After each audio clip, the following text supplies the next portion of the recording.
कहा जाता है ना कि अगर शेर शेर होता है तो उस पर कोई सवा शेर भी होता है। जी हाँ दोस्तों, इस बार शेर पर सवा शेर नहीं बल्कि शेरनी ने कब्जा कर लिया है।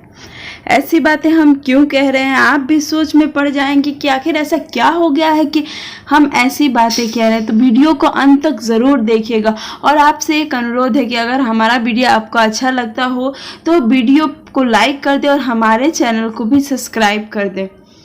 नमस्कार, बता दें कि पवन सिंह, रितेश पांडे और बहुत सारे कलाकारों को पीछे छोड़ कहीं दूर आगे निकल चुकी है अक्षरा सिंह।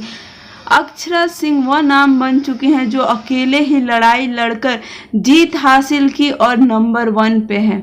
हम लोग बात कर रहे हैं इस साल 2020 में आए सबके सबसे बड़े गाने के बारे में, जहां एक तरफ रितेश पांडे जी का गाना, एक तरफ पवन सिंह का गाना और एक तरफ है अक्षरा सिंह का गाना।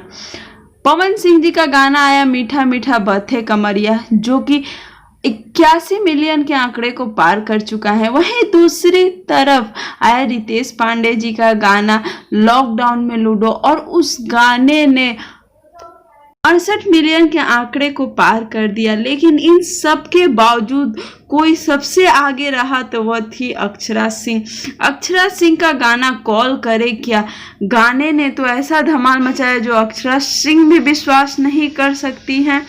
आपको बता दें कि अक्षरा सिंह के जितने भी गाने आ रहे हैं वो बैक टू बैक धमाकेदार ही रहे हैं। चाहे वो कॉल करे क्या, इधर आने का नहीं, चाहे वो तीज गीत हो। जी हाँ दोस्तों, तीज गीत में भी अक्षरा सिंह ने धमाल कर दिया, 7 लाख से भी ज़्यादा व्यूज़ पा लिया है। वहीं पे पवन सिंह के भी गाने आए, रितेश पांडे के भी गाने आए, लेकिन कुछ गाने उतने कमाल नहीं कर पाए जितना अक्षरा सिंह का गाना कमाल कर गया। जी हाँ दोस्तों, अभी तक गाने ने 7 मिलियन के आंकड़े को पार कर दिया। यह बहुत बड़ी बात है और इस समय रितेश पांडे और पवन सिंह से आगे चल रही हैं अक्षरा सिंह। उम्मीद करते हैं आपको हमारा ये वीडियो अच्छा लगा होगा। अच्छा लगे तो लाइक शेयर कमेंट करना बिल्कुल ना भूलें।